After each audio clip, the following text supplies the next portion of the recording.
নমস্কাৰ বন্ধু বান্ধৱীসকল, স্বাগতম জনাইছোঁ জব নিউজ আছাম ইউটিউব চেনেলৰ নতুন এটা ভিডিঅ'লৈ।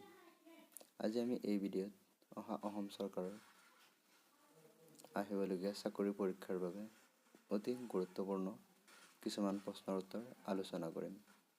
তো আহক দেৰি নকৰাকৈ ভিডিঅ'টো আৰম্ভ কৰোঁ। প্ৰথম প্ৰশ্ন, কোনখন সন্ধিয়ে মাৰাঠাসকলক বশ্যতামূলক মিত্ৰজোঁটৰ সদস্য কৰি তুলিছিল? উত্তৰ, বাইচেনৰ সন্ধিয়ে।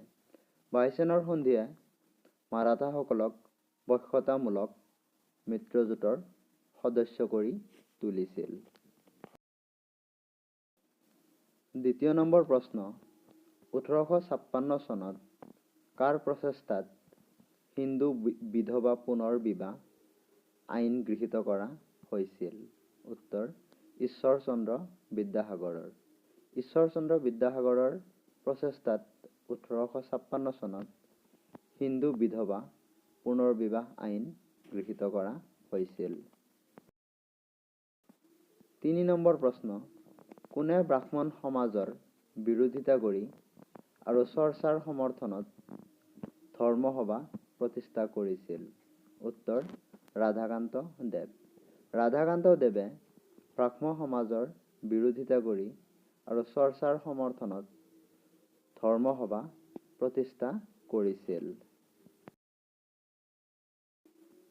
4 নম্বৰ প্ৰশ্ন, কোনজন ব্যক্তিক ভাৰতীয় ৰেলৱেৰ পিতৃ বুলি জনা যায়? উত্তৰ, লৰ্ড ডেলহাউচি। লৰ্ড ডেলহাউচিক ভাৰতীয় ৰেলৱেৰ পিতৃ বুলি জনা যায়। 5 নম্বৰ প্ৰশ্ন, প্ৰাচীন ভাৰতীয় কীৰ্তিচিহ্ন সুৰক্ষাৰ বাবে আইন প্ৰণয়ন কৰা ভাইচৰজন কোন আছিল? উত্তৰ, লৰ্ড কাৰ্জন। লৰ্ড কাৰ্জনে প্ৰাচীন ভাৰতীয় কীৰ্তিচিহ্নসমূহ সুৰক্ষাৰ বাবে আইন প্ৰণয়ন কৰিছিল। ভাৰতীয় বিশ্ববিদ্যালয় আইন 1904 কোনজন ভাইচৰয়ৰ সময়ত গৃহীত কৰা হৈছিল? উত্তৰ, লৰ্ড কাৰ্জনৰ সময়ত। লৰ্ড কাৰ্জনৰ সময়ত ভাৰতীয় বিশ্ববিদ্যালয় আইন 1904 গৃহীত কৰা হৈছিল। 7 নম্বৰ প্ৰশ্ন, কোনটো পৰিঘটনা লৰ্ড মিণ্টোৰ শাসনৰ লগত জড়িত? উত্তৰ, বংগ বিভাজন। বংগ বিভাজন ঘটনাটো লৰ্ড মিণ্টোৰ শাসনৰ লগত জড়িত।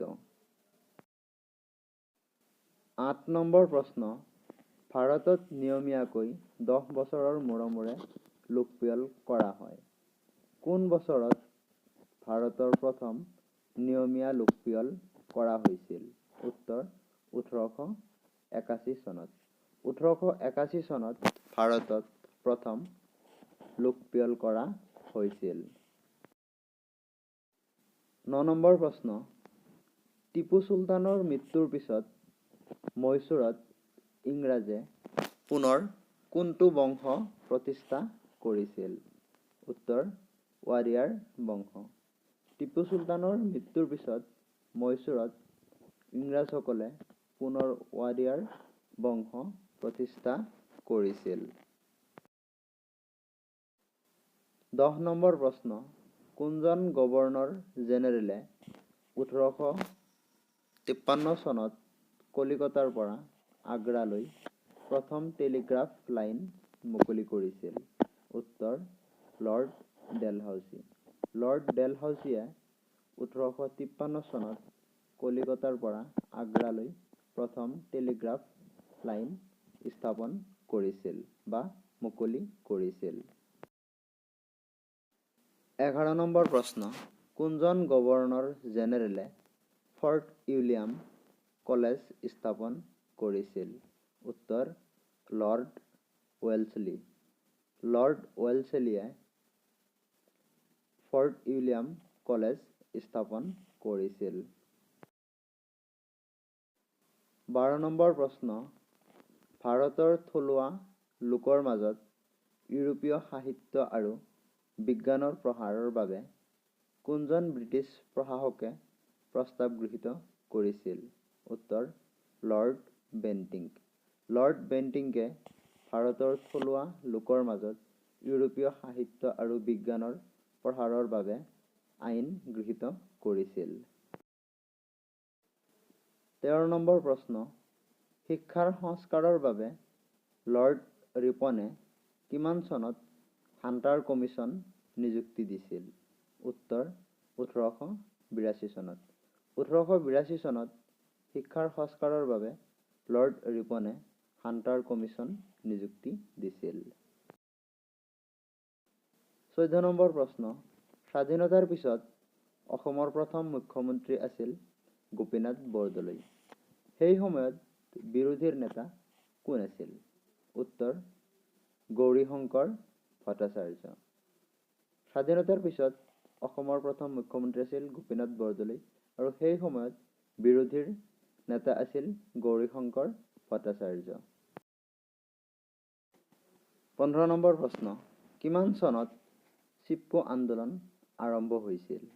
উত্তৰ, 1973 চনত। 1973 চনত চিপকো আন্দোলন আৰম্ভ হৈছিল। এইকেইটা আছিল আজিৰ প্ৰশ্ন।